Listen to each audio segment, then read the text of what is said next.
First to a pioneering type of heart transplant developed at Royal Papworth Hospital in Cambridge, which has increased the number of lives saved by almost 50%. Yes, surgeons have successfully carried out 85 non-beating heart transplants since the first one back in 2015. Thomas Shing was the second patient in Europe to have the transplant and says the operation gave him his life back.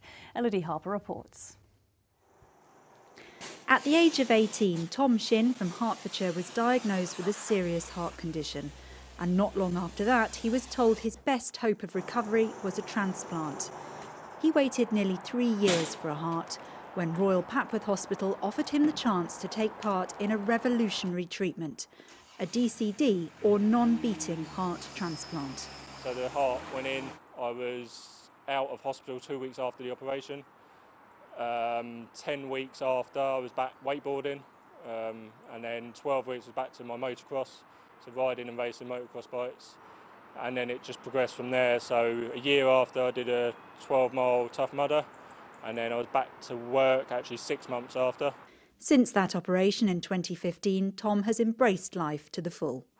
Me and my fiancée have just bought a house in Flitwick in Bedfordshire, so it's yeah. No, everything's going well. Tom was only the second person in Europe to have a DCD heart transplant. Since then, Royal Papworth Hospital has undertaken another 83. It's largely thanks to this revolutionary machine. Now that we've got this machine, we've managed to resuscitate the heart on the machine, and we've made the impossible possible.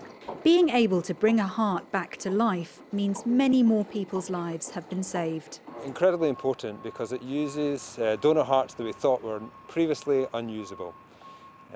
This is the biggest game changer in heart transplantation in the last 30 years and has increased our heart transplant activity by almost 50%. So that's a huge change.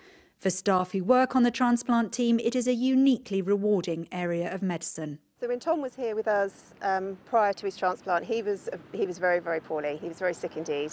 And having the DCD heart transplant that he's had here has absolutely changed his life and revolutionised his life. So it's very, very amazing that we're able to give this opportunity to our patients.